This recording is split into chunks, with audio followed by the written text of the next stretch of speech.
The year is 1492. Christopher Columbus is about to embark on his world-shattering voyage to the Americas. And on his way to the coast, he stops off here at Granada.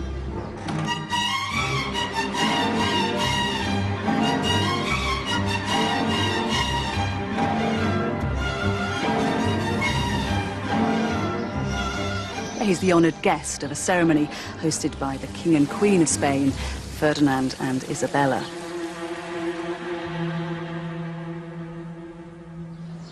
They are celebrating a grand victory. Up until this day, Granada had been ruled by Muslims. But Isabella has managed to wrestle control from them. Ferdinand and Isabella's victory marks a turning point for Spain and for Europe. The Middle Ages are over, and the West is about to embark on a new epoch of power and discovery. We tend to think of this as the beginning of an era. In fact, it's the climax of a forgotten chapter in European history: the rise and fall of Islam in the West.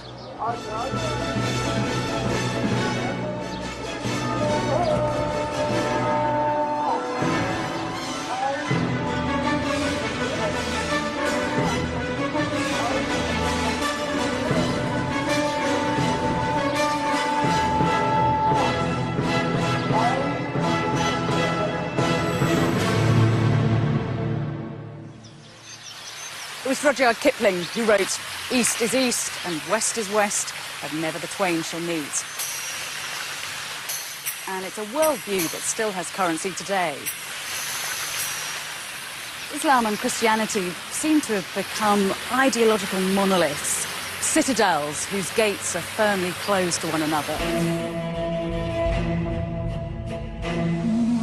But they haven't always lived such separate lives. In the year 711 AD, Muslim forces invaded Spain and created a society so rich and so powerful it was the envy of the known world. This wasn't the rigid, ferocious Islam of our imaginations, but a progressive, sensuous, intellectually curious culture that for a number of spine-tingling years looked set to sweep through the whole of Europe. It is an incredible story, but one that has been systematically written out of history.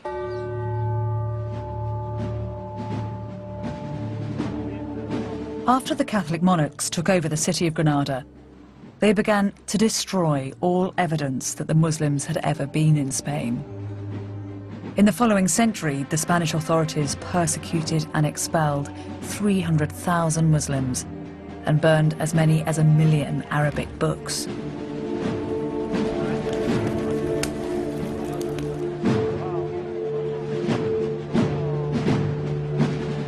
This was an astonishing act of ethnic cleansing. It put an end to a civilization which had flourished in Spain for 700 years. These people have become known as the Moors.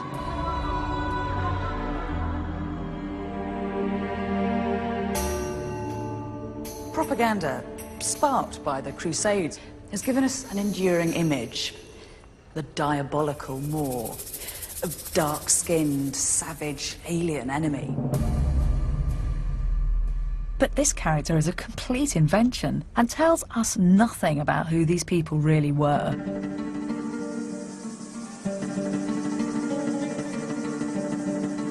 Now, archaeologists and historians are starting to piece together the real story of the Moors in Spain. They're uncovering the remains of hidden cities, discovering the role of Muslims in the revival of the classics, and decoding the meaning of Islamic buildings. A fascinating picture has emerged. I'm going to use this new research to explore what happened when East met West in Europe. If there is one place which challenges the stereotype of the treacherous, bloodthirsty Moor, it's here, the Alhambra Palace in Granada. The Alhambra is one of the most complete medieval Islamic palaces in the whole world. It was built by the Muslim kings of Granada in the 14th century, at the height of their power. Its name means the red one, because the dark surrounding soil has given its stones an earthy reddish hue. The marvel of the Alhambra is its mystery. Not a single account of life here survives. All its archives were incinerated in the fires of the Inquisition. But the Catholics couldn't bring themselves to destroy this place. The Alhambra is one of the wonders of the medieval world. And by preserving it, they've kept a box of secrets that we can use to decode the civilization that built it. Inside the palace walls, the architecture is breathtaking. Although the aesthetic of this courtyard is quite cool and minimal now, in its heyday it would have been a riot of colour. Granada was very famous for producing silks, and you've had silk hangings billowing in the breeze, and silk cushions and silk rugs where people laid out to eat their dinner and to listen to music. And in fact, it's only when you get down to rug level that you appreciate one of the bits of magic of the place, because from down here, this pool acts like a kind of infinity mirror, and the whole of the palace just looks as if it's suspended in water.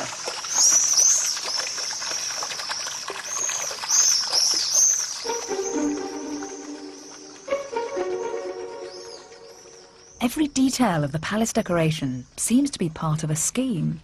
Row upon row of intricate geometric patterns are carved into the woodwork of the walls and windows. This is the throne room.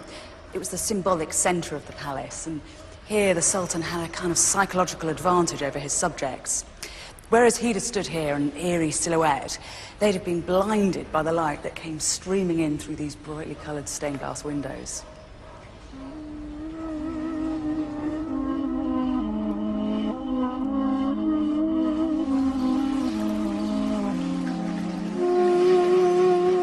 The 19th century writer Washington Irving observed, "It's impossible to contemplate this abode of Oriental manners without feeling the early association of Arabian romance.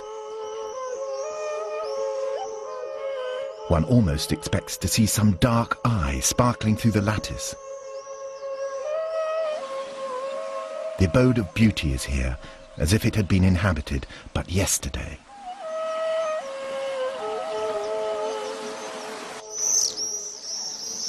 But this is far more than just a beautiful building.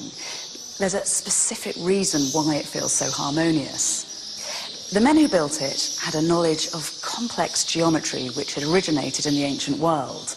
The first man to set down these mathematical principles was the Greek philosopher Pythagoras. Pythagoras saw numbers everywhere in the universe, but his brilliance was to understand the importance of the ratio between them. Professor Antonio Fernandez Puertas has spent his life studying the Alhambra. He's discovered that the whole of the building, from the ground plan to the wall decoration, is based around one single ratio. I think everything is so perfect because everything is under control of the proportion and very, very simple. You notice that there is something magic about these buildings. There is something marvelous in your surroundings. It's very, very simple. It's the relation between the ground and the elevations of the buildings. It's as simple as that. The king ordered a new palace. He has a limited area to build the palace. To west, east, and south, he was limited.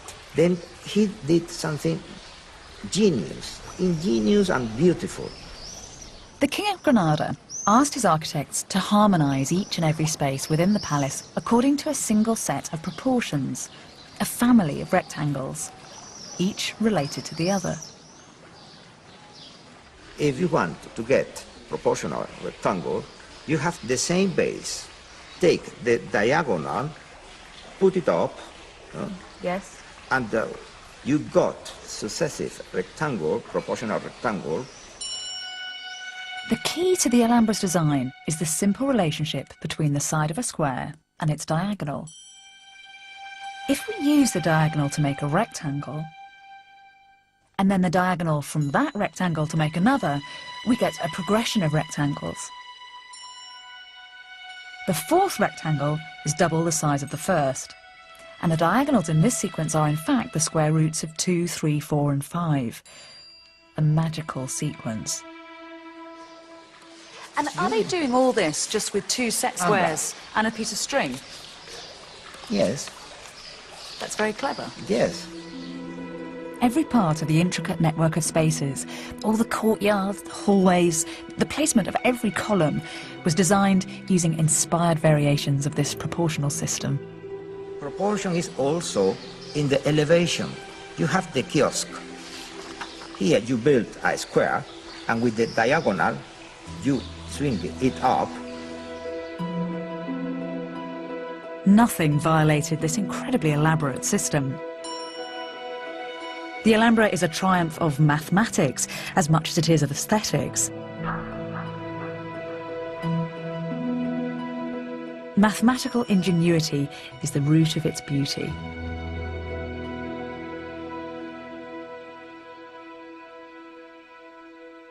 But no one talks about this. Everyone looks at the Alhambra just as an aesthetic experience. When you go to a concert and you listen to Mozart, you listen Beethoven, you listen Verdi, you don't know perhaps music, but you notice that there is something magic. Yes. It happens with that the same. You feel it. The Alhambra is so enchanting. It's all too easy to view it as a fairy tale palace, isolated from history. But that is romantic nonsense. This palace was the product of a very real, very gritty history. The Alhambra was built by a religious empire which, at the pinnacle of its power, dominated land from China to Africa. An empire which had the wealth and intellect to build such masterpieces. An empire whose history goes back to the deserts of 7th century Arabia.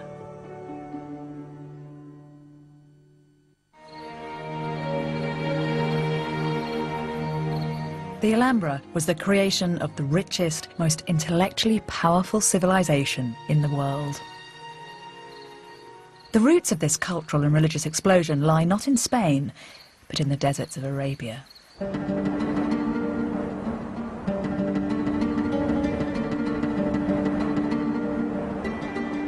At the beginning of the 7th century in Saudi Arabia, something happened which was to change the religious makeup of the world forever. A merchant called Muhammad asserted that he had been visited by the Archangel Gabriel, who had revealed to him the true words of God. These revelations, which came to Muhammad throughout his life, became known as the Quran. And the religion was Islam. This was a time when people were experimenting with all sorts of cults and religions, many of which fell by the wayside.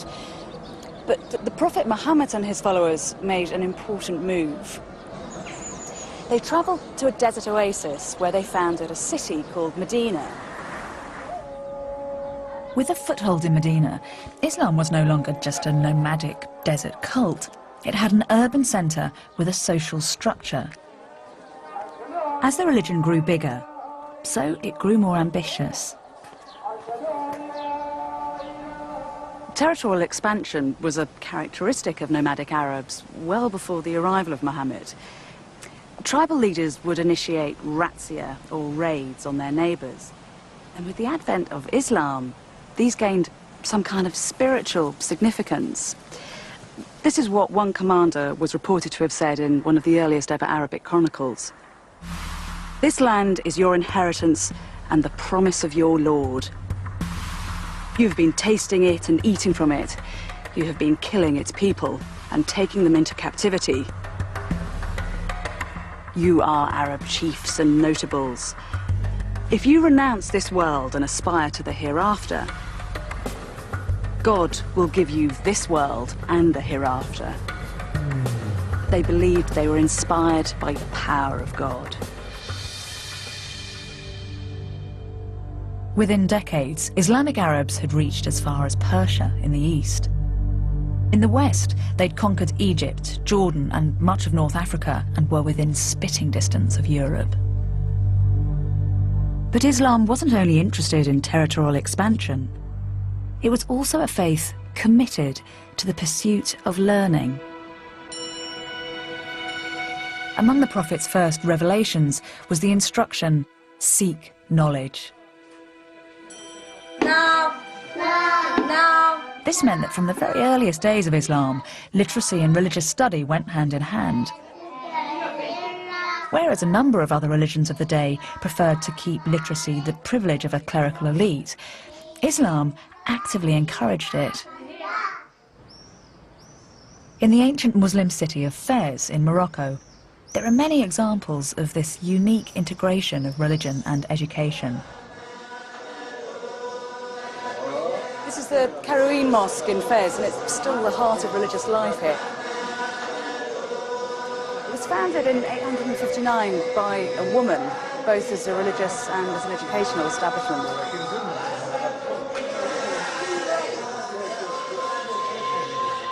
Mosques were used for teaching grammar and literacy to ordinary people. In time, colleges, known as madrasas, were set up. This is the madrasa Bu Inania. Its walls are covered with the rich, rhyming prose of the Quran.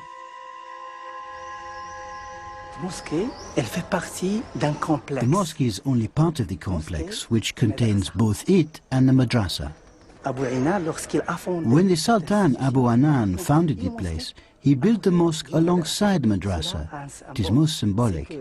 The mosque, built for prayer, was also a place which encouraged education and learning. As you can see, there is no separation. When the Quran was given to the Prophet, who was illiterate, the angel told him, read.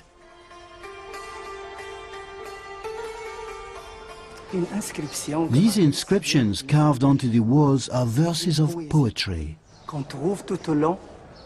and can be found throughout the madrasa. But I think the most important section is here. What it says in Arabic is, I am the apogee of knowledge. Come, you Muslims. Come and learn, because with knowledge you can become what you want to be in the future.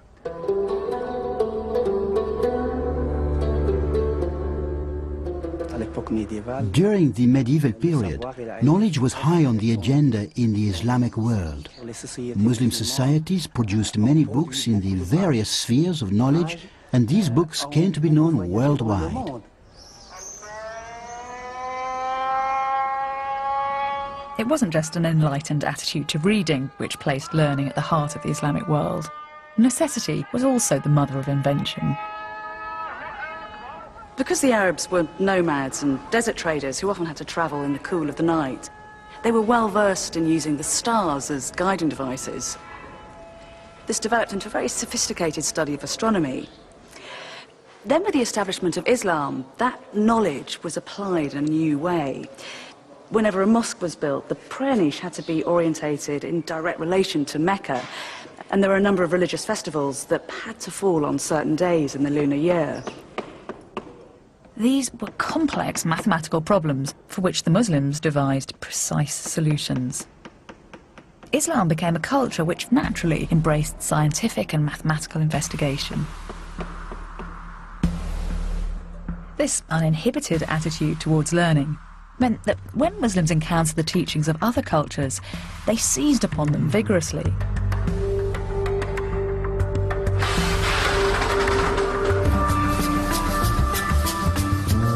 In the very early days of Islam, Muslims came into contact with a body of knowledge which had been ignored by most of Northern Europe for centuries.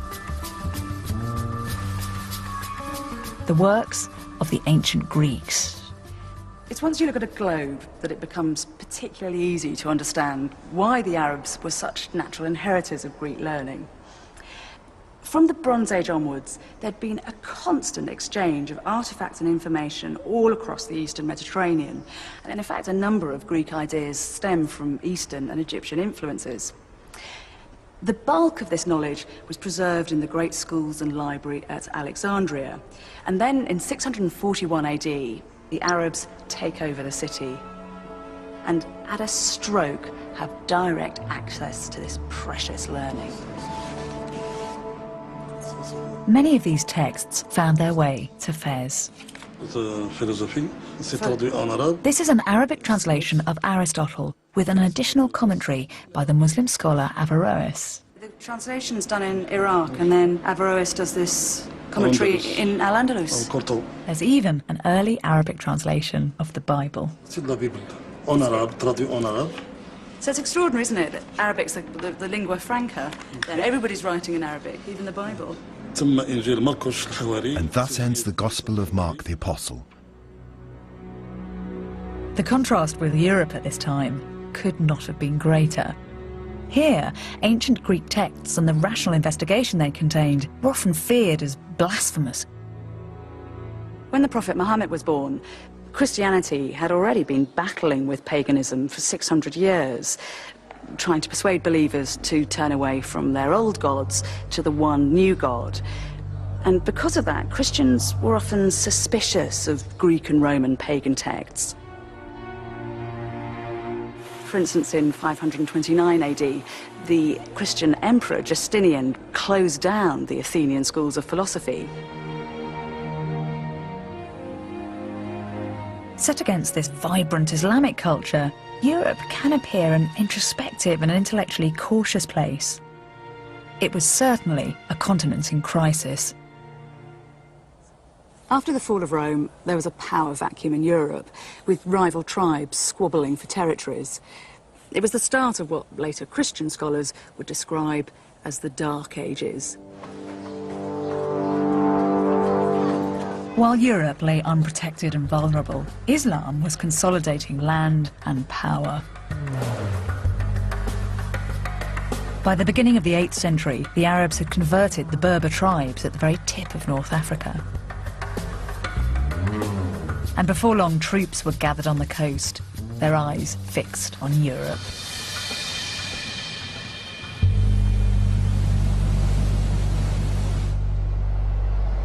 This little stretch of water between Spain and Morocco is only 9 miles wide, but it's come to represent some kind of cultural chasm between Europe and Africa. But in the 8th century, when sea travel was the way to get around, that wasn't a barrier, it was a highway.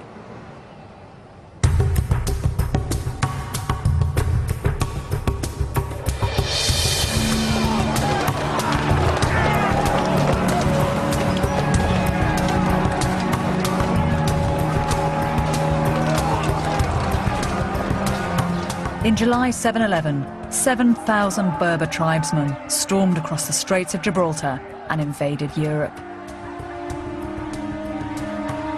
The Muslims then began an incredible process of expansion.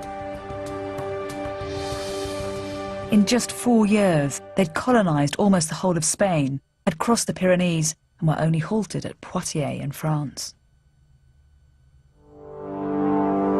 Were it not for this reverse, an army which had swept across 2 continents might easily have crossed the English Channel and occupied Britain. The Muslims called the country they came to Al-Andalus, the land of the Vandals. This refers to the Germanic tribe who ruled Spain at the time, the Visigoths. Spanish historians have traditionally seen the Muslim invasion of Spain as a terrible and violent attack, an assault on Christian Europe.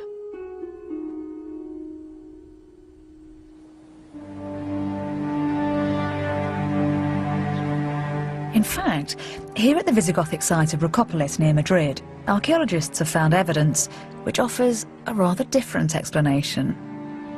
The city of Rocopolis, in fact, was the royal city founded by the Visigoths in order to demonstrate the power of the new state. Dimensions were spectacular for this period. And this complex is the most important discovery in Western Europe. What was it at the time that the Muslims were invading? What was the state of the city then? They found it not only here in this part of Iberia, but in everywhere of the Al-Andalus. They founded cities in crisis. Social crisis, of urban crisis. The traditional explanation is this idea that when the Arabs came, the society collapses and the city collapses. It's not true. It's not true. The collapse of the city started during the Visigothic period. If you read the Orthodox Spanish histories, then you'll learn that predatory Muslim hordes forcibly appropriated Visigothic Spain. And there certainly were some invasion battles. But at many places, like here at Rocopolis, it seems that the newcomers were actually welcomed with open arms. We even have treaties where the Visigoths enthusiastically hand over their land in return for effective Muslim protection. When you were excavating, did you find any evidence of violence at the time of the Arab invasion? We don't have evidence of violence. Not at all. In this area was peaceful, and the archaeology is showing another landscape, another explanation too. The Muslims started to build a new society.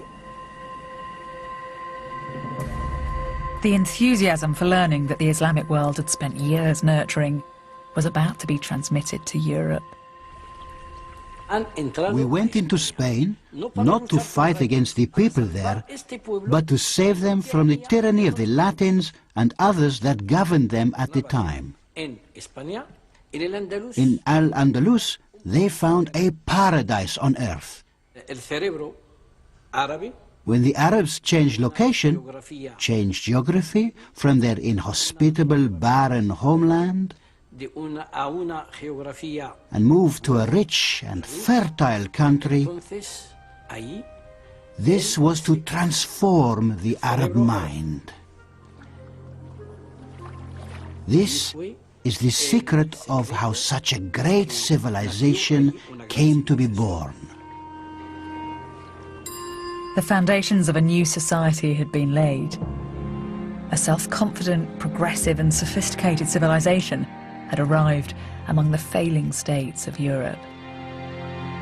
And the continent's history was about to be transformed.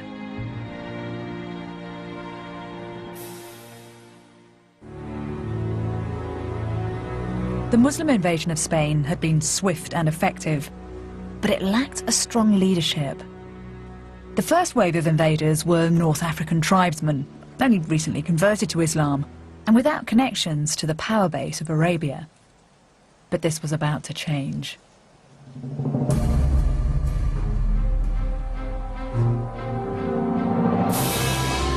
In the capital of the Muslim world, a political coup left all the members of the ruling dynasty massacred. All that is except for one, a prince called Abd al-Rahman.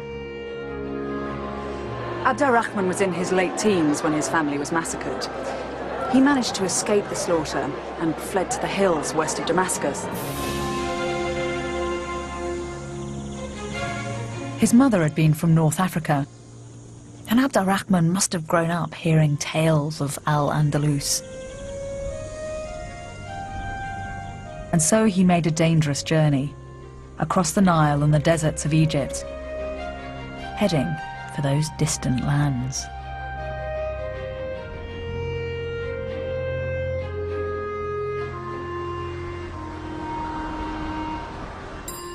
Abd al-Rahman brought culture and learning from the center of the Islamic world straight to the heart of Al-Andalus.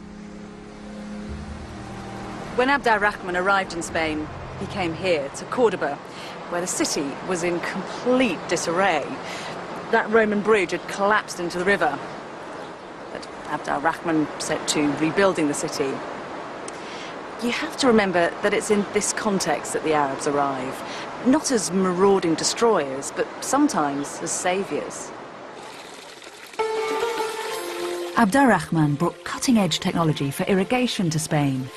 Almost immediately, the landscape was transformed.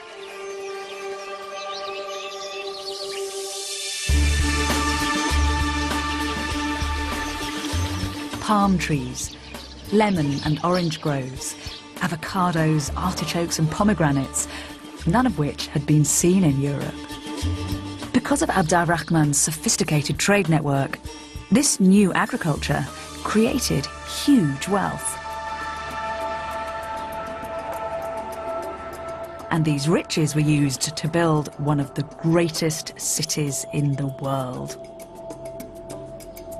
While the inhabitants of London were still living in wooden houses, the people of Cordoba had built a cosmopolitan city with a population of over 100,000, the largest settlement in Europe. Reports from European visitors to Cordoba describe a city with 70 libraries and over 300 public baths. The accounts tell of houses with running water and roads illuminated by streetlights. You often have to take medieval sources with a fairly substantial pinch of salt because chroniclers were extremely fond of exaggeration. But in fact, the new excavations here at Cordoba are actually revealing a city that was just as rich as the one that they described. These monumental palace walls belong to a Muslim aristocrat, and this channel over here is part of the water system that brought Cordoba its famously effective sewage works, as well as the fountains and the baths that so impressed all those European visitors. Cordoba was described by a 10th century German visitor as the ornament of the world.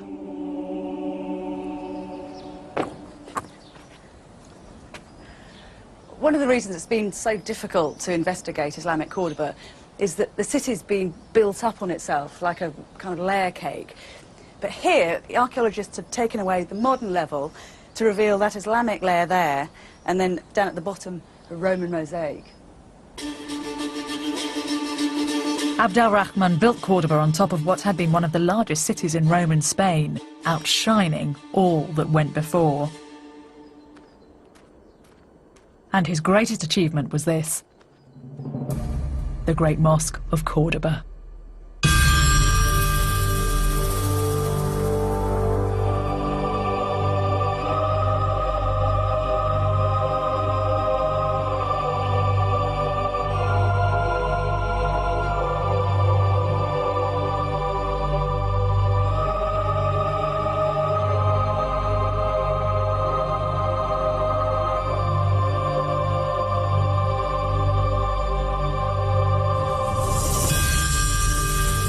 With a floor space the size of 4 football pitches, this is the largest mosque in Western Islam. The forest of 600 marble columns disappear into the distance, creating a mesmeric infinity effect. On the columns, arches balance on top of one another. Its shell-shaped prayer niche has an extraordinary acoustic, making any word spoken inside audible to the entire congregation.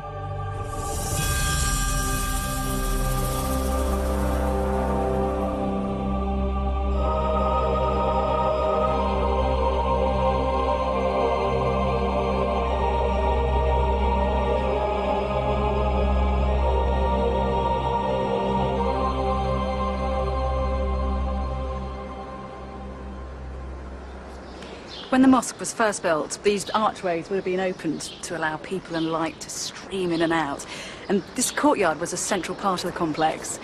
People would come here to ritually purify themselves before they worshipped, or just to gossip and do business. Abd al-Rahman's original mosque was only a fraction of the size of the building that stands today. Over a period of 200 years, rulers would extend the mosque 3 times. It's been suggested that the mosque was enlarged because each new ruler of the city wanted to stamp his authority on the building. But there's also a more straightforward explanation. The Cordoba Mosque had to accommodate the burgeoning number of worshippers. The Muslim population of Spain was growing fast.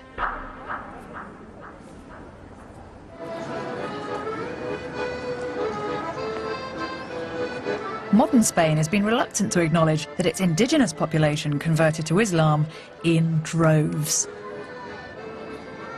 Standard history books present the Muslim occupation of Spain as something that was superficial, just a surface colonisation by an Arab elite, not a presence that had any kind of lasting impact on the bulk of the population. New archaeological evidence is turning that idea on its head.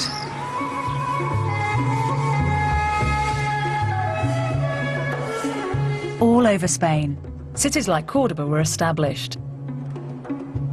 Even Madrid was founded by Muslims.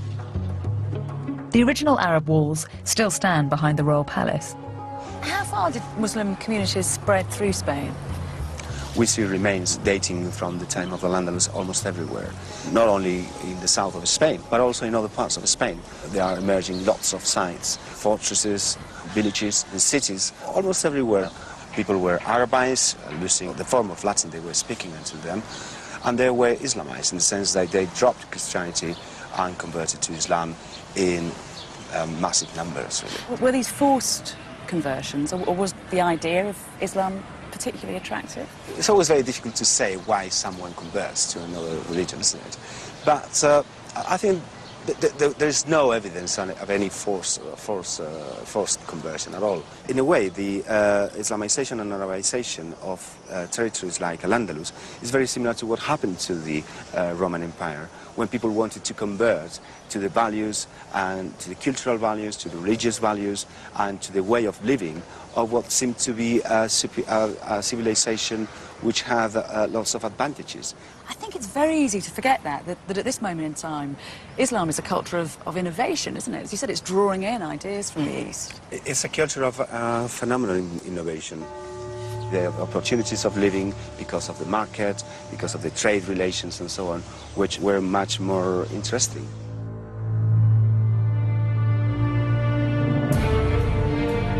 The Islamization of Spain did more than change the name of the god that people worshipped. People converted because this was a religion which had something to offer them. It had wealth, it had social structure, and it had intellectual power. The Arabs brought in one innovation that did more than any other to change the cultural makeup of Europe. And it's this, paper. The idea almost certainly came from the Chinese via trade exchange, and it is revolutionary technology. Unlike parchment and vellum, it's cheap and it's easy to mass produce. And when the Arabs come to Spain, they start to open paper-making factories. Paper allows you to do three things very effectively. You can gather information, you can analyse and develop ideas in a very precise way, and then you can disseminate your newfound knowledge to a wider world. And in the 10th century, that was a potent mix. Cordoba's love of books became legendary. Whilst the Royal Library of France contained 900 books in this period, just one of Cordoba's 70 libraries amassed over 500,000. These books contain some of the most sophisticated studies of astronomy in the world. In Northern Europe at this time there is nothing, but there is nothing that can be considered the result of sophisticated astronomy. Why do you think Muslim scholars were particularly interested in the heavens and the revolution of the stars? I think they were interested in science in general terms.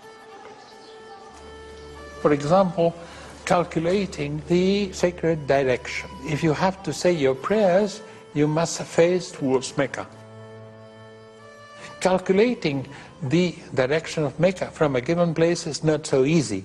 It is a complicated mathematical problem for which the Arabs had exact solutions from the 9th century.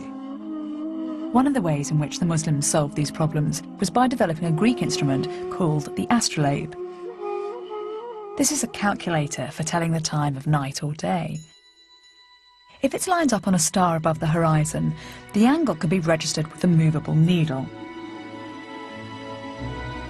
The measurement is then transferred to the reverse side of the astrolabe, where a base plate represents the geographical location.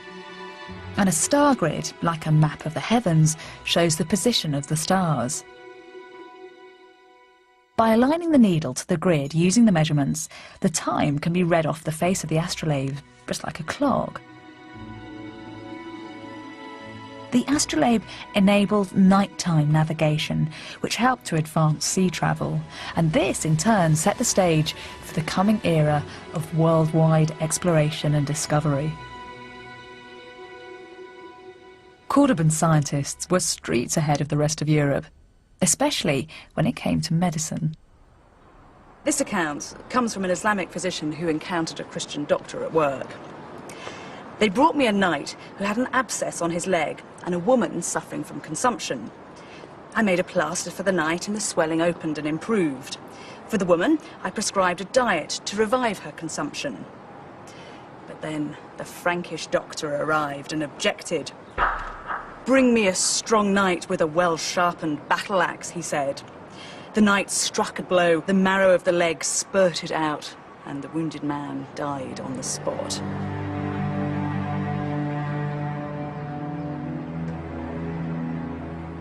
As for the woman, their doctor affirmed the devil must have entered her head. Then he grasped a razor and cut an incision in the shape of a cross, exposing the bone of the skull and rubbing salt into the wound. The woman died in the instant. I returned home, having learnt much about the medicine of the Christians. The hospitals of Cordoba were performing operations which wouldn't be seen in the rest of Europe for hundreds of years. The city's most famous surgeon was a man called Abu Qasis. He spent 40 years compiling a hugely influential medical compendium. Chapter 30 dealt with surgery, and these are just some of the instruments that were illustrated in that chapter.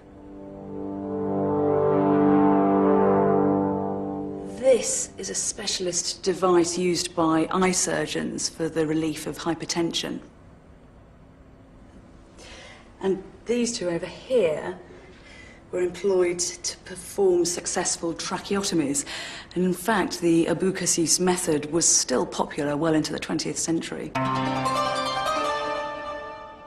As well as large scientific collections, more everyday documents have survived from Islamic Cordoba.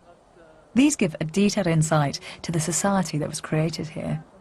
What kinds of things are being recorded on these bits of paper? In this document there was written everything, absolutely everything. So does that mean that people in the lower classes of society could read? Yes, there are poor people with a very good education. The education is a way to be a better Muslim. So being a better Muslim means that you know the Quran and you know everything of the law. The law is not a king law, it is the God law. Divine law. Divine law. Have you got any physical examples of these documents? Yes, I have one. Well, it is a contract about plowing the land. For 2 years, we have to plant it with wheat and food, and he gets from this proportion of the production. The Muslim give a new thing. The land is mine. I rent you the land, and you give me a part of the production. People are interested not in having hunting lands like a lord or squire in England. The landlord rent his land.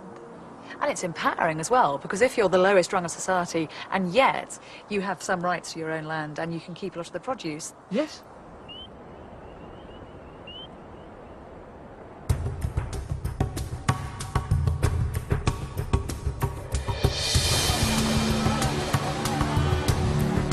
Every piece of evidence from Cordoba adds to the picture of a civilized and highly sophisticated city.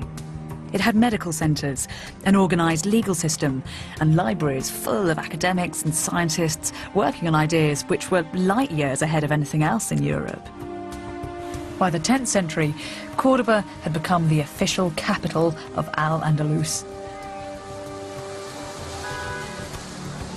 People flocked here to work, either in the city's shops and markets or on rented land outside. In the year 912, a new ruler came to power. He was to take Cordoba to even greater heights. Abd al-Rahman III was only 21 when he became ruler of Cordoba. With a resounding statement of self-confidence, he declared himself the Caliph, the commander-in-chief of the faithful. With that title, he claimed to be the supreme leader of the Islamic world. At a stroke, he repositioned Muslim Spain, so it was no longer a Western outpost, but instead a key power in Islam. And to complement his role as Caliph, Abd al-Rahman III built himself one of the biggest royal palaces in the world.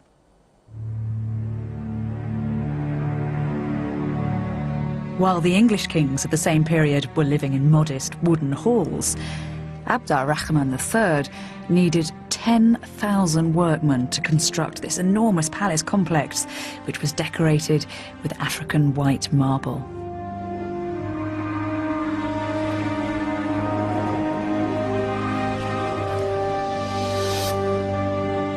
The alabaster palace, surrounded by acres of date palms, was described as a concubine lying in the arms of a black eunuch. It was called Medina al-Zahra, after the Caliph's favourite. Archaeologists have reconstructed barely 10% of the original site. The idea here is that the Caliph dominates.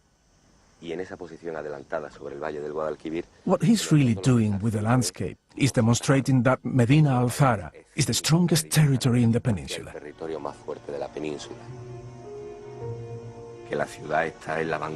Our excavations reveal the city to be at the cutting edge of technical, architectural and scientific development.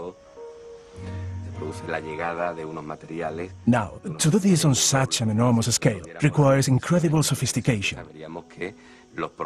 Nothing like this existed in the world.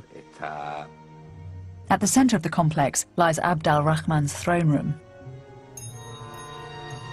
What do you think drove Abd al-Rahman to build such an opulent place? Abd al-Rahman had this built during the last year of his life. It was a symbol of consolidation of his economic and political power.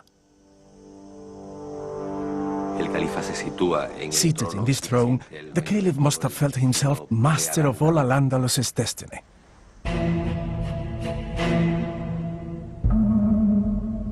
Visitors from all over Europe were received here.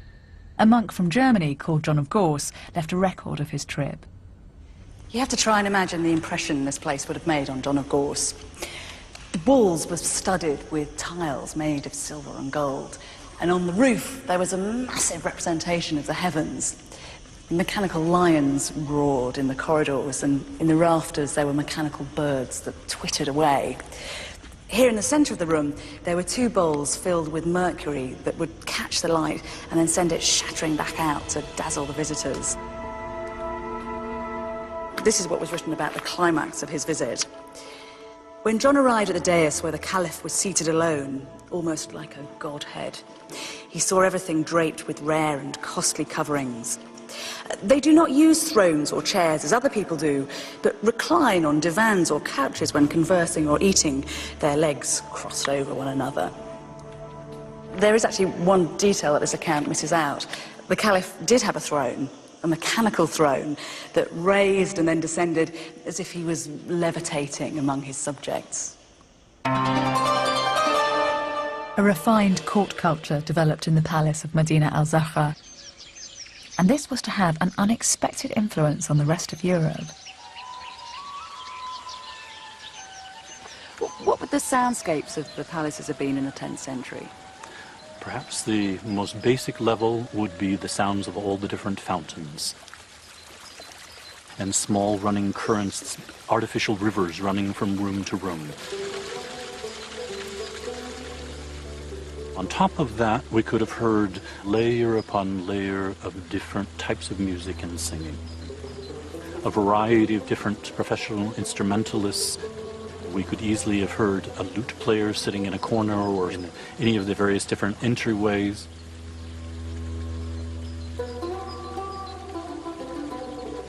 There would be a slightly more formal presentation of a singing girl what were these singers expected to do? Were they concubines as well? Well, in some sense, we're doing an injustice by just referring to them as singers. These women were entertainers at every level. They had to be able to converse. They had to be able to discuss intelligent subjects. They had to be able to compose poetry, recite poetry. For Arabs, poetry is the single most important art of their culture.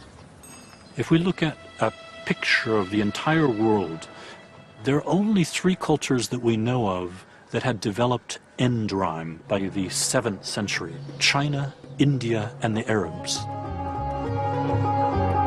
This early Arabic love poetry directly influenced the development of literature in the rest of Europe.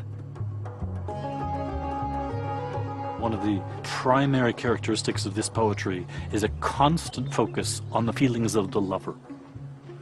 The poet is always complaining of the pangs of love and the distance of the beloved, and we, quite frankly, almost never hear from the beloved. Love is a welcome malady. Those who are free of it want not to be immune, and those who are stricken want not to be cured. The pain of separation and unrequited love are concepts that are very familiar to us. And there is a direct connection to that early Arab poetry.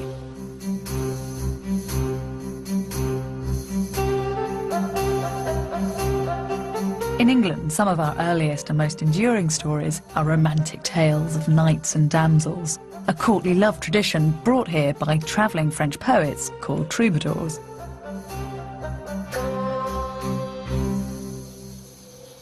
And those troubadours were inspired by the singing slave girls of Al-Andalus. The courtly love tradition has long been seen as something European.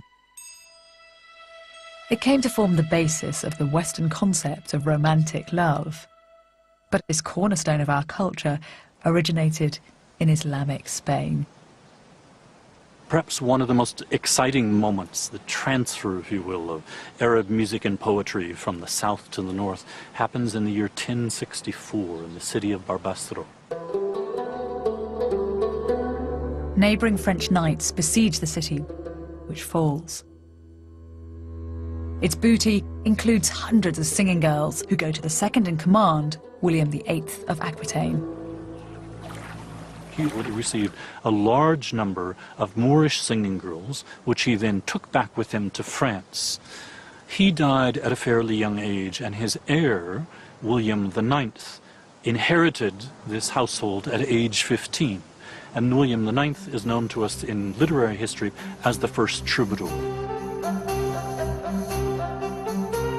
So it's almost positive that William IX would not only have grown up as a child in a household in which there were Arab singing girls, but at the age of 15, he actually became their master.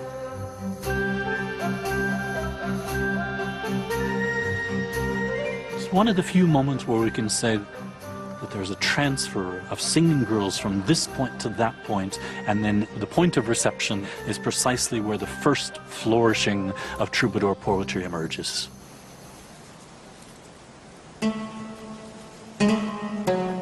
But the glorious court of Medina al-Zahra was not to last forever.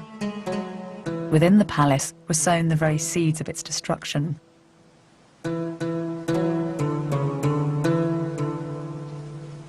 Abd al-Rahman III had invested much of his money and interest in art and culture, and had paid very little attention to the military. There were no generals at court, and citizens didn't have to serve in the army. This is important. The mere fact that the army can't recruit from its own citizens means that it has to recruit more and more foreigners, effectively mercenaries. This is part of the reason for the conflict, which led to the ultimate collapse of the caliphate. When an ambitious courtier usurped the caliphate, the court split into factions. Once the 300-year-old dynasty cracked, it didn't take long for the palace to come under attack.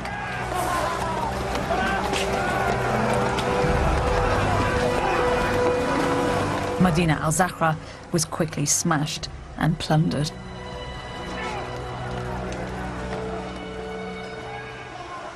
These are the telltale signs that the palace was violently destroyed. They're scorch marks on the marble made when the molten lead that supported the joists in the roof melted as the palace was burnt to the ground. Of course, the history of Spain would have been very different if Medina al-Fara had continued to exist, and if the Caliphate had not disappeared.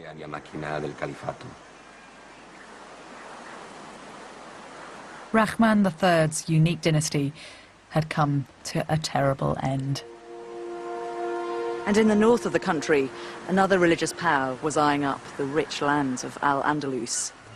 Its name was Christendom.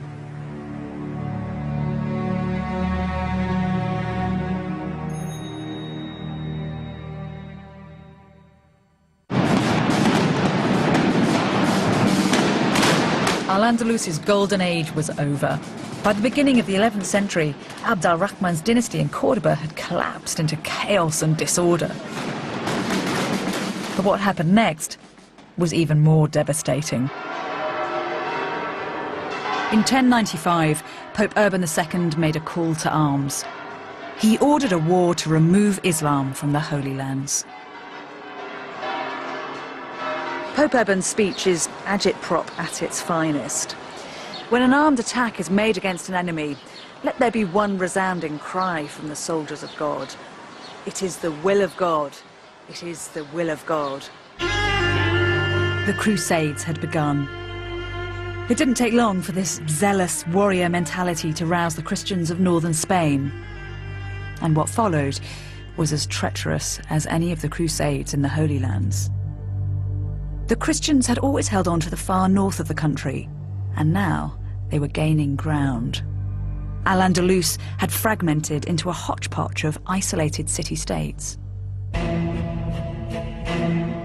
Suddenly, Muslim Spain found herself under attack. Her palaces were raided and her cities laid to siege. Between the 11th and the 13th centuries, an army of Christian kings took over the lands of Al-Andalus. Every year, this conflict is reenacted in towns across Spain.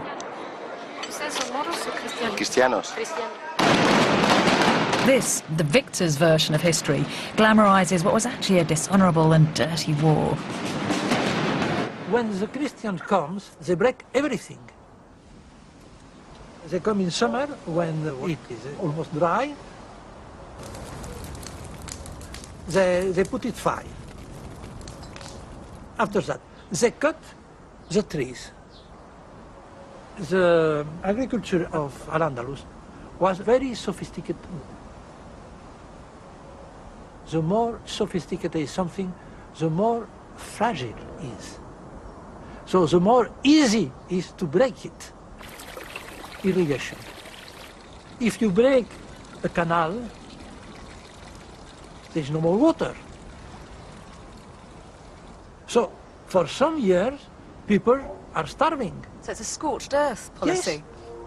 Yes. Soon, a brutal system of protection rackets emerged. There is an alternative. You pay me, I don't destroy. I don't burn your house. How much do you give me? I don't cut your trees. How much do you give me? This one. It is a way of the mafia in Chicago. For 1 century, all the 11th century, all the Christian Spain lives at expense of Muslim Spain. One by one, the fragmented city-states of Al-Andalus were terrorized. Their solution was to fight fire with fire by bringing in troops from Morocco. This is the capital from the top of a column in Cordoba. It's a buzzing little scene. You've got 4 musicians, 2 who are playing pipes and 2 who are playing the lute. But at some point, the faces of the musicians have been smashed in. This wasn't perpetrated by Christian raiders, but by the new Muslim power who had come to help Al-Andalus.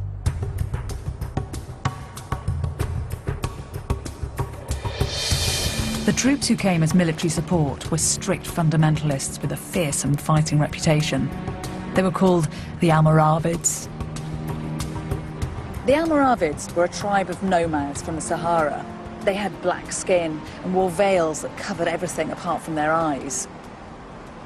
When they went into battle, they rode light-footed, versatile little horses and took with them camels and elephants. But they were fiercest of all when it came to religion. They preached a return to basic Muslim values, and when they came to Al-Andalus, they were shocked by what they found. There are people from the desert. There is people newborn to the religion, so they have a hard feeling of it. Evangelical Islam? Yeah, absolutely. Not accustomed to civilization. Yeah. What did they think had gone wrong with Islam here? They felt they had to purify things. They said, this is people very accustomed to civilization, to science. They're talking with Christians, with Jews. This is a mix that we don't like it. We want purified people.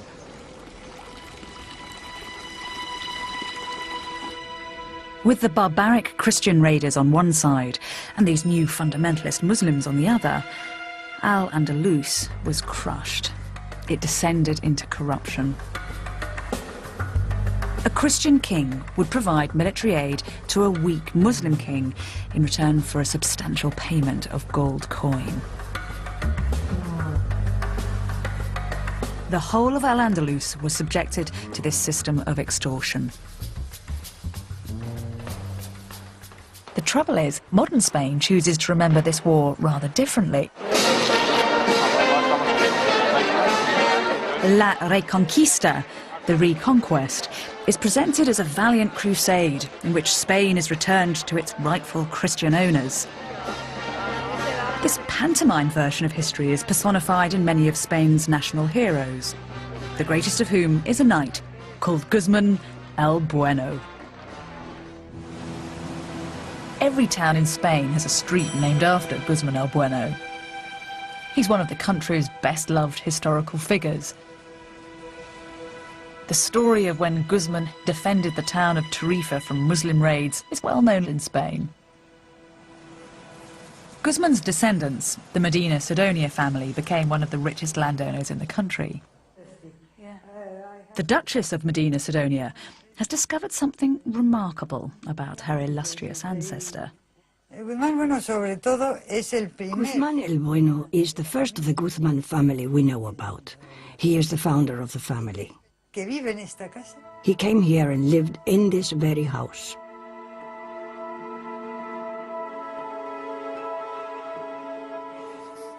This is the family archive, although it's more than that. It is a rich source of documents from the medieval period and later. Was it right that one of your ancestors was involved in the Spanish Armada? The 7th Duke was involved in that campaign.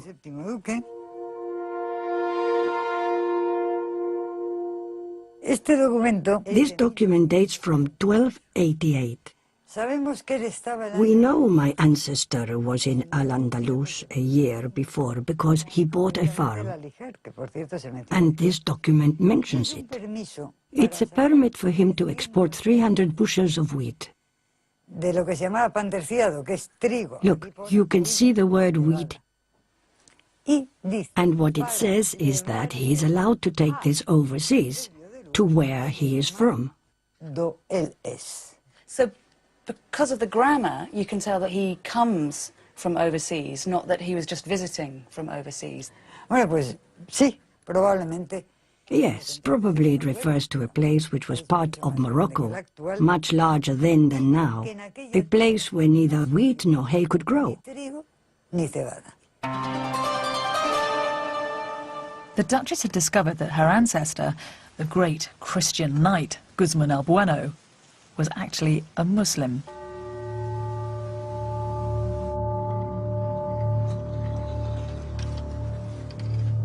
This is really a piece of human history. It dates to 1297. The king refers to Guzman as my vassal because he is a foreigner. Guzman the vassal? If it wasn't written here, I wouldn't believe it. It was very common for Muslims to ally themselves with Christian factions, especially when Christians were warring with each other.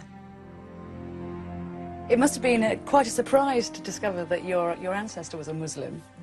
Yes, a great surprise. This is because there had been a chronicle which dated back to the 16th century, in which the Guzman family had cleaned up its political and ethnic past.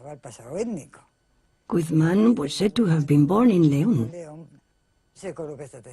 They didn't just do this with the Guzman family, but with all the families that had doubtful ancestors, ancestors of doubtful race. They cleaned it all up. We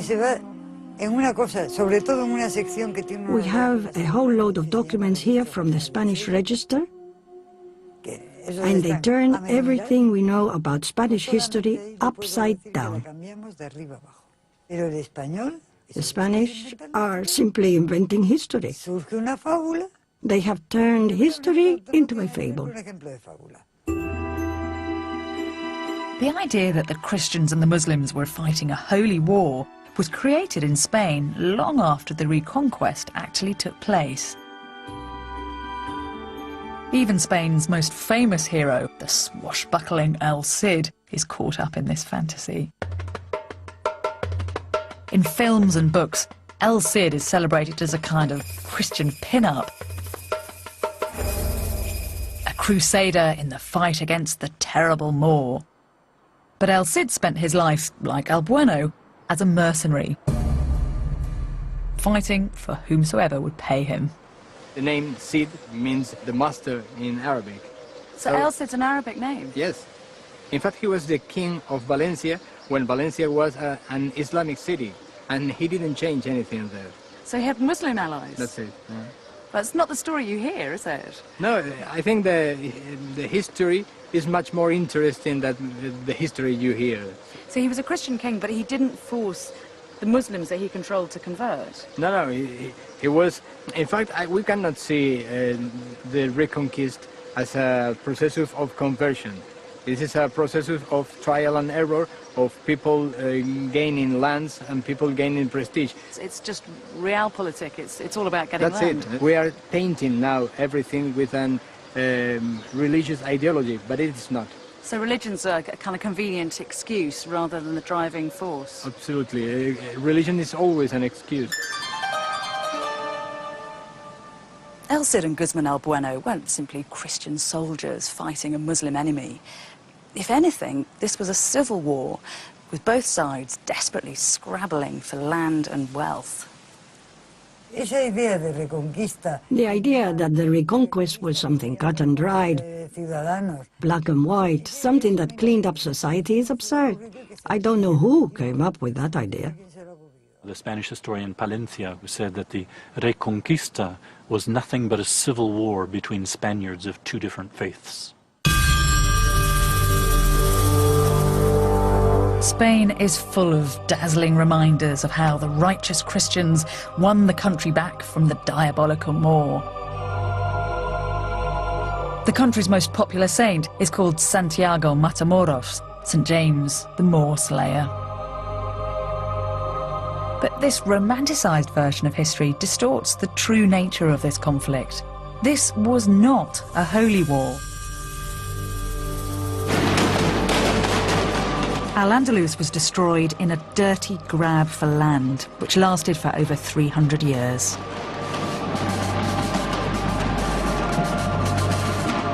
And in this conflict, the more refined society was the one least equipped for war.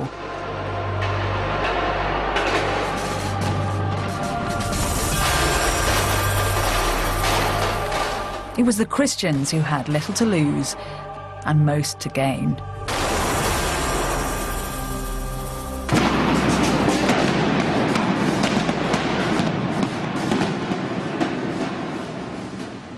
And what happened when the Christians began to take over exposes a curious respect for Muslim culture. When the Christian King Peter took control of Seville in 1248, this is what he had made. It is a beautiful building. It was built for a Christian, and yet in every way it resembles an Islamic palace.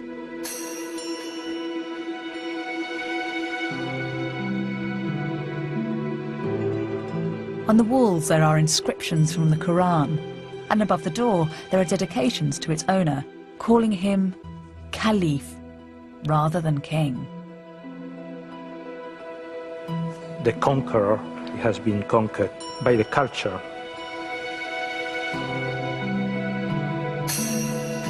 It's a tiny bit unexpected that when this Christian king rebuilt this palace, he made it appear so Arabic.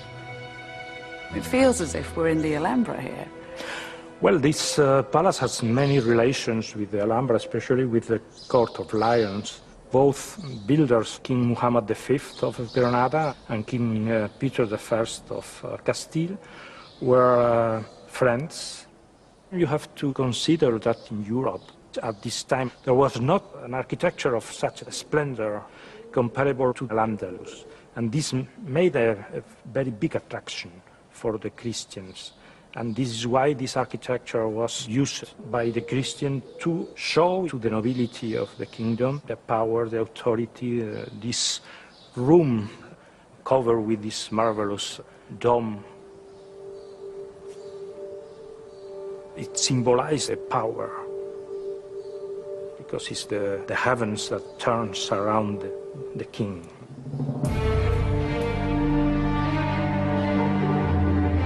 But the legacy of Al-Andalus was to affect more than the architecture of Europe. In the midst of this terrible struggle, something incredible was to happen, which would fire the minds of Europeans and expand our intellectual horizons.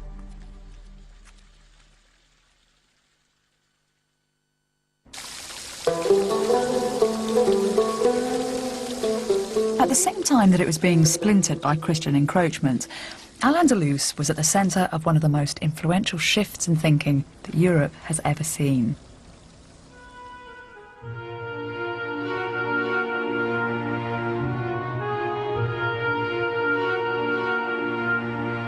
Between the Middle Ages and the modern era, Europe underwent a massive intellectual and cultural revolution.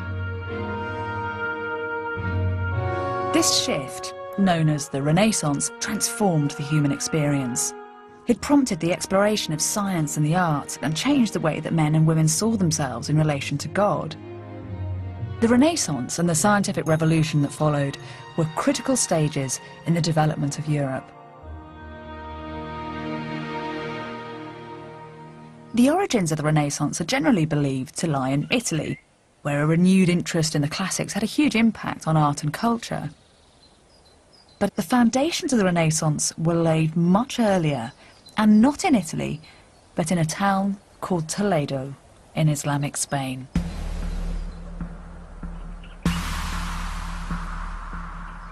Toledo was one of Al-Andalus's vulnerable city-states, and in 1085 the Christians seized control of it. Unusually, the handover went very smoothly, and as a result, the Muslims already living in Toledo were allowed to remain as citizens, and their mosques were left untouched. The city that emerged accommodated both Muslim and Christian. Spain at this time is a paradox. On one hand, tensions between Muslims and Christians are becoming unbearable, and yet on the other, there is a hugely beneficial intellectual evolution that is only possible because Muslims and Christians are living side by side. When Toledo fell to the Christians, its doors were opened to travellers and intellectuals from all over Europe. These people mixed with the Muslims in the city, learning their language and reading their books. Many of the adventurers came from England. In the late 1100s, an Englishman known as Daniel of Morley travelled to Europe to study. But as his autobiography reveals, he was disgusted with what he found there. I stopped a while in Paris, and there I saw asses rather than men, pretending to be very important. They had desks in front of them, heaving under the weight of 2 or 3 immovable tomes. But because they did not know anything, they were no better than marble statues. I did not want to get infected by a similar petrifaction.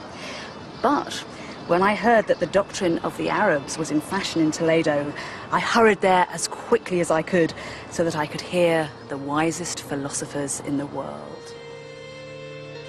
Just as the fall of Alexandria had made a massive body of Greek knowledge available to the Arabs 400 years previously, now the Christian conquest of Toledo passed this storehouse of knowledge on to Europeans, who flocked here in their hundreds. At the backs of shops and in courtyards, groups of men started to gather together, Christians, Muslims and Jews, to work on texts that had been stored in the archives of mosques and churches. These were extraordinary manuscripts, translations of Aristotle and Plato and Euclid, as well as original works by Arabic mathematicians, astronomers and alchemists. This was a resource like no other in the rest of Europe. It was intellectual dynamite. People came from all over Europe. All these works that were lost in Europe could be found in Toledo. There was lots of wisdom here. How did the translators work together here in Toledo? In the first period, there was usually 2 people working together. And then another person who was learned in Latin would write it down in Latin. And that was, I think, the target of working together, and it was very clear. I think it really made it more accurate because it was a teamwork. How long have these manuscripts been kept in Toledo? Well, most of the translations were carried out in the 12th and 13th century. That means for almost 900 years, most of them.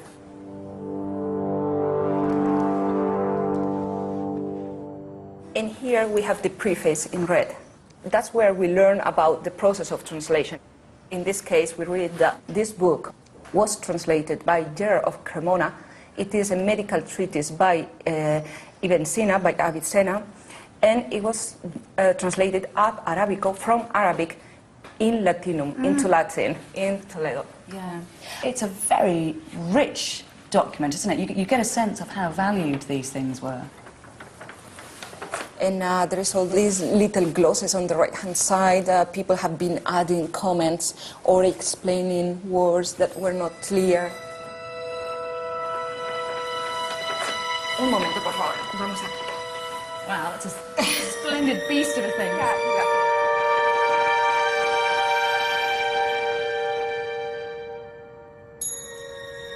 Is this looks like it's a work of Aristotle, is it? Yeah, this is the Rhetorica by Aristotle. Rhetorica Aristotelis. And here we are, look, here's the man who's working on it. Hermanus Alemanus. Yeah, Hermann the German. Hermann the German. Yeah, even Germans came all the way to Toledo to find all these texts. And in this case, it is a commentary by Averroes on the text of Aristotle. And both are translated together. So it's got added value because you've got new Arabic thought coming into the classical text. Yeah, they are adding, they are supplementing, they are completing what was transmitted from the ancient world. Knowledge really is power at this time in history. It is. Having a book was something very, very valuable. Do you find during this process that words slip from one language to another? Absolutely. Like chemia, that word came into Western languages as chemistry. But we have another word, alchemy, that comes originally from Greek through Arabic. They added the article in Arabic, al, and that gave alchemy.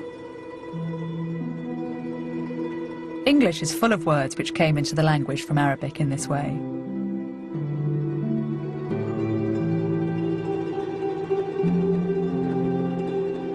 Many of them describe mathematical concepts which were completely new to Europe.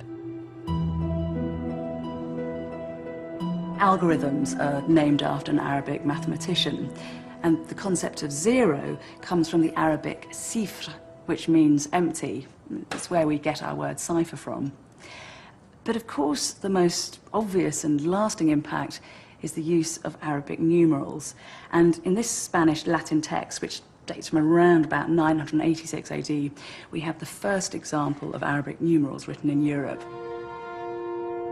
Here they are. 1, 2, 3, 4, 5, 6, 7, 8, 9. Imagine trying to do something like multiplication with Roman numerals. Once the numbers get above a certain amount, they are ridiculously unwieldy. This new, agile numerical system made everyday things like bookkeeping and accounting more accessible. Mathematics developed, and the construction of complex architectural projects became much easier.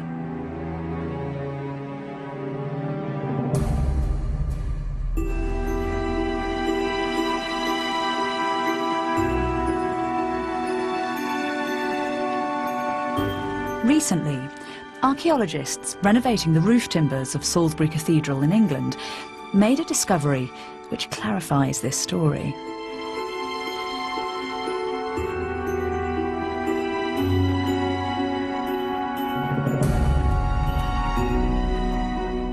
On some of the beams that support the roof, there are a series of numbers that were carved in around 1200 AD when the cathedral was built.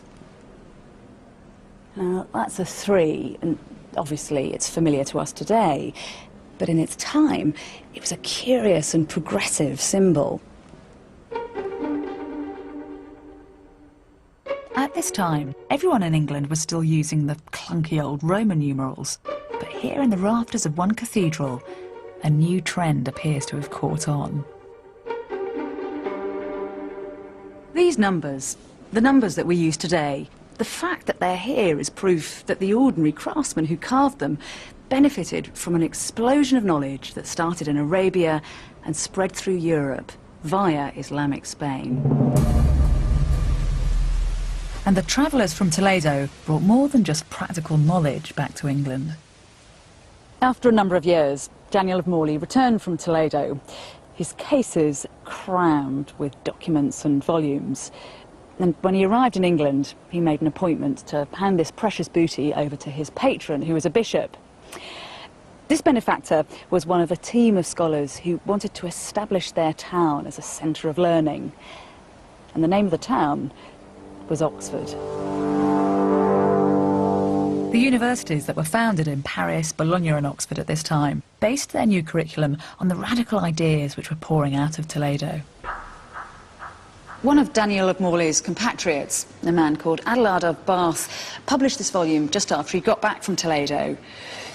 It's a collection of 76 very basic questions, like why is the sea salty? Why are there tides? How does the globe hang in the air? And do animals have souls?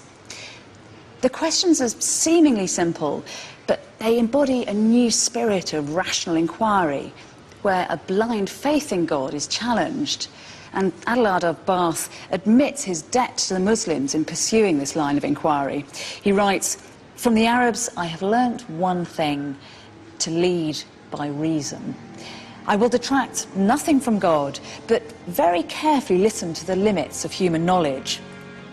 Only where this utterly breaks down should we refer things to God." The Muslims developed a massive program of translations in which they translated from Greek into Arabic everything that had reached them. And this was something that was promoted by the whole society. And the result of this is that they translated practically all Greek knowledge. There is a first period in which they translate and they learn, they assimilate. Later, they had learned enough and they began to produce original works by themselves and to criticize Greek science. And of course, one cannot say that the Arabs were mere transmitters of Greek science. They were the people that continued the work of Greek scientists until they led all this research into a final crisis. And this final crisis was the crisis that brought the Renaissance and the scientific revolution. If they had not done this, Renaissance and scientific revolution would have been impossible. It would take time for these groundbreaking ideas to become assimilated into Christian Europe. But once they were, Western intellect was transformed. The works of Aristotle were taught in the new universities. The medical treatises of Avicenna were used in hospitals. And Arabic translations of Greek geometry and those new Arabic numerals were passed on to craftsmen and architects. This was a critical stage in the growth of Western thought. We should no longer see the Renaissance as a rebirth, but the continuation of an intellectual movement which had been nourished centuries earlier by Muslims. The Italian Renaissance is famous for reviving classical learning, but in fact what's happening here 400 years earlier seems to be just as vital. Do you think that Muslim scholars aren't given due credit for what they're doing in Islamic Spain at this time? It is not something that you would learn about in school, probably, or even at university. It was probably conscious process of neglect, and now we are still suffering from that. Extremely selective history writing. That's right. It is due to the conflict that existed between the two worlds. These remarkable ideas were leaching out of Al-Andalus at precisely the same time that the Christians were flooding in. The frontier, which had started far north of Madrid, was gradually pushing southwards.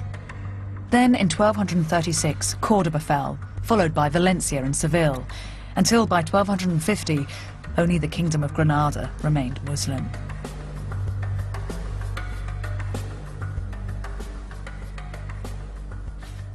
From now on, Spain would concentrate on cleaning the Muslim presence from its country.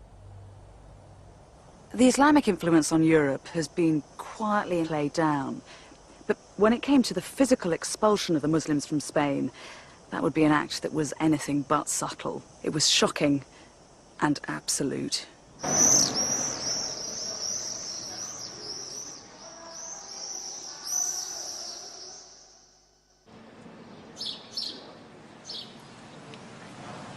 The history of Al-Andalus was about to take a new and sinister turn. In the city of Granada, the Muslims were to fall victim to one of the most shocking acts of ethnic cleansing that Europe has ever seen. Long after the rest of Al-Andalus had fallen to the Christians, Granada remained defiantly Islamic. Protected by mountains and those giant watchtowers and forts, the 70,000 Muslims who lived here managed to hold off attack for another 200 years.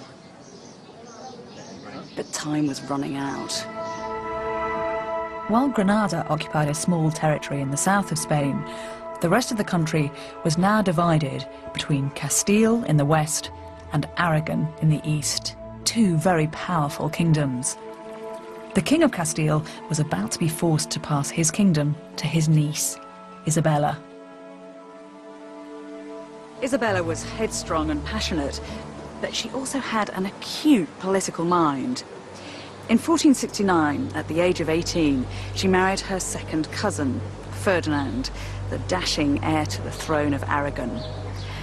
Now, the two most powerful Catholic dynasties in Spain were united, and the reconquest was edging ever closer to completion. Granada was blocking Isabella's vision of a unified Spain, and so it had to be reclaimed.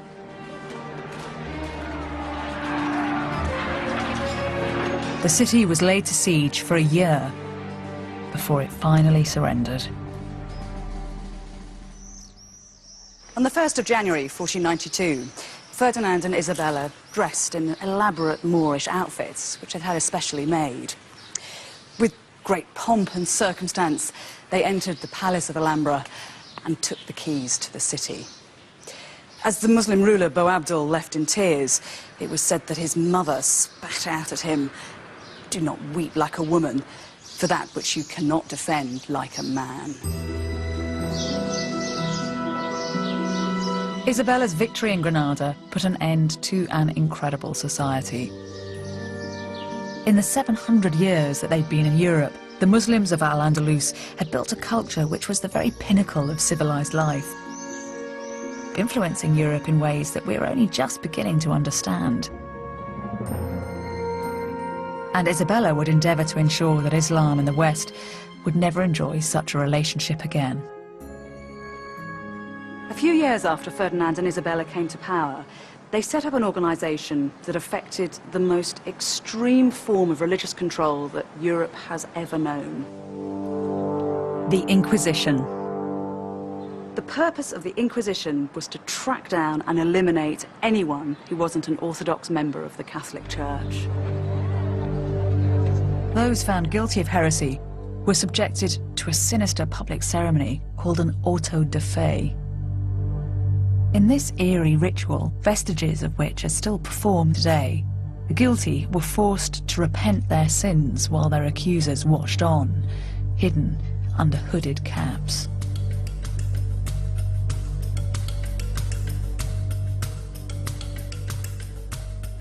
The sinners were then detained. Some were burnt at the stake. Most had their homes and livelihoods taken from them. In 1526, the Spanish Inquisition came to Granada to deal with the Muslim problem. Muslims were labelled heretics and given a stark choice: convert to Catholicism, leave the country, or be punished.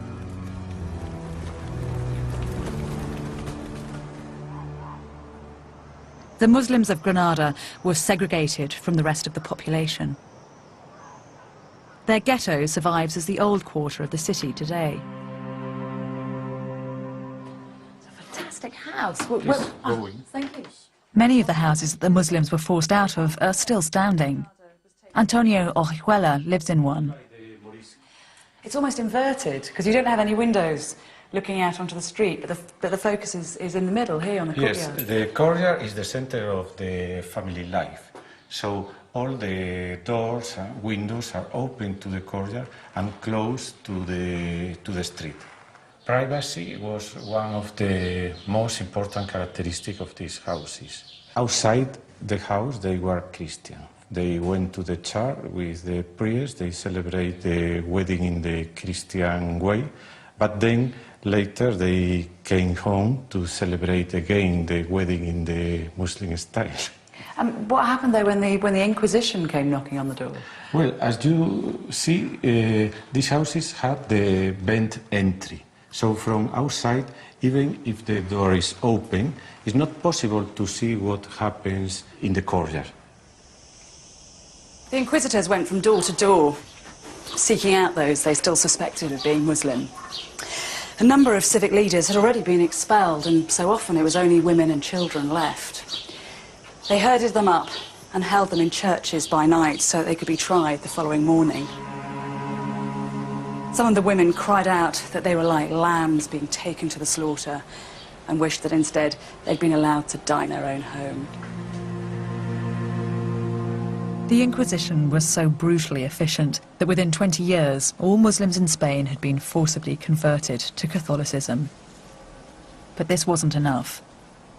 Many still continued to practice their faith in private.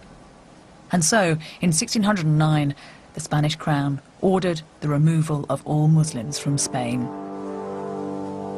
Perhaps the most shocking thing in the expulsion is they were not actually expelling Arabs, nor were they expelling Berbers. The huge majority of the people that were being expelled by blood, by DNA, if you will, were as Iberian as their Christian cousins in the north who were kicking them out of the peninsula. It's really it's an enormously different vision of what the expulsions were and what they meant when we realize that the people who were being thrust out were as native to the peninsula as the Christian kings. Why do you think the Catholic authorities felt they had to expel the Moors in 1609? The Spanish Empire, for it was indeed by then the Empire, simply felt pressed in so many different directions. They were very much afraid of the Turks, who were in fact raiding from North Africa and raiding along the southern coast of Spain. They were fighting wars still in the Americas. It was one internal problem that they simply could not deal with any longer. In 10 years, over 250,000 Muslims were expelled from Spain. Forbidden to take any possessions with them, most sought refuge in North Africa.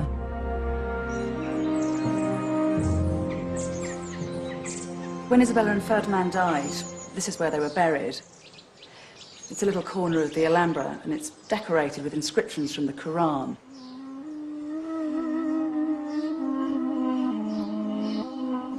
They read, "There is no true God but Allah."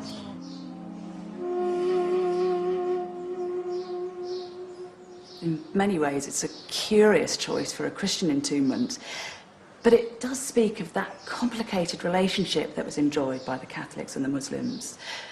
On one level, it says that Isabella and Ferdinand were still half in love with all things Islamic, but on the other, it's a bold and uncompromising statement of control.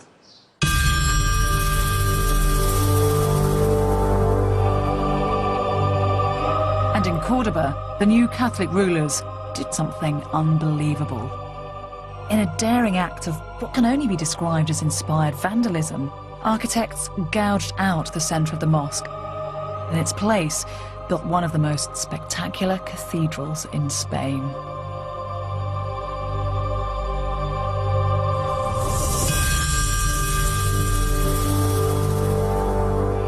The result is a shocking and blasphemous conflation of two of the world's most powerful religions. It is unnervingly beautiful, but possesses an underlying schizophrenia, as if a terrible and silent battle is being carried out in the very architecture of the building.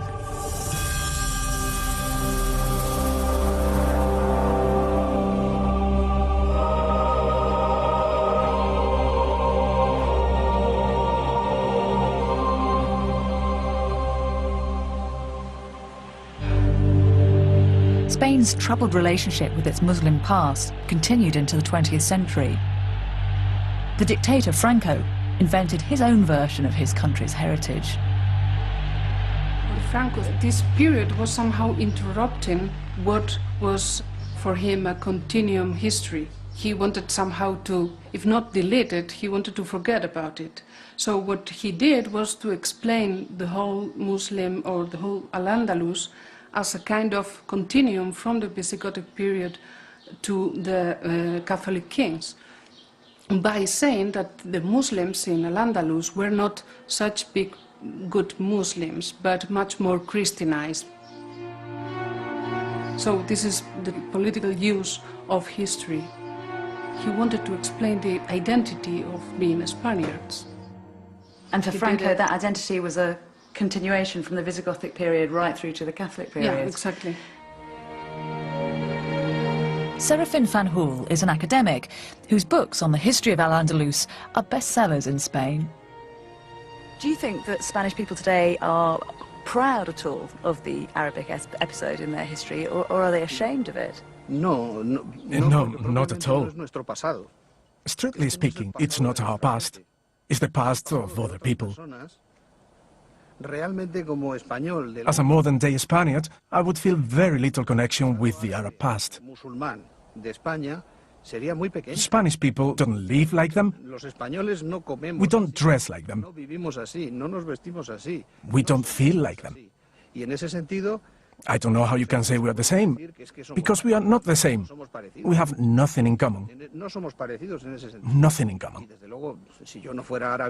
And if I weren't a professor of Arabic studies, I would have absolutely no feeling for Muslim culture.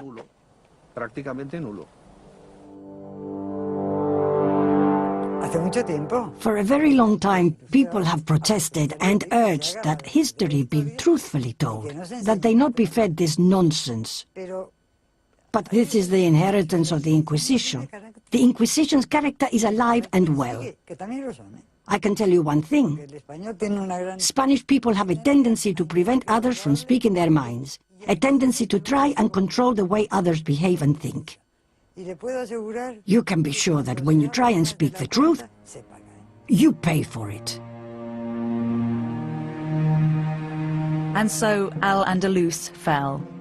East became East, and West became West. Two distinct cultures, politically and religiously divided. And yet, what the history of the Moors shows is that these two cultures are also linked in ways that we might never have imagined. The West has been inspired by Islam, but more than that, it was in the very act of fighting the Muslims that Europe consolidated its identity.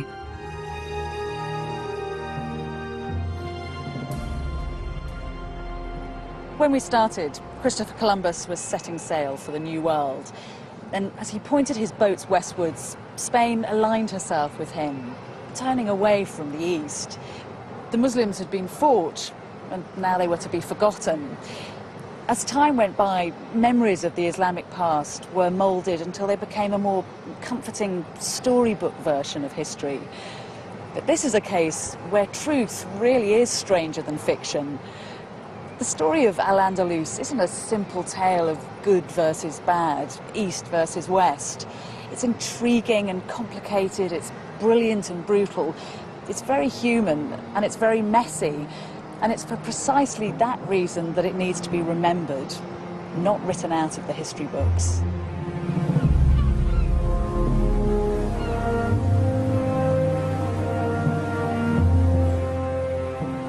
Well, if you want to know more about the many cultures that have shaped and changed Britain, visit Origination Insight at channel4.com/culture.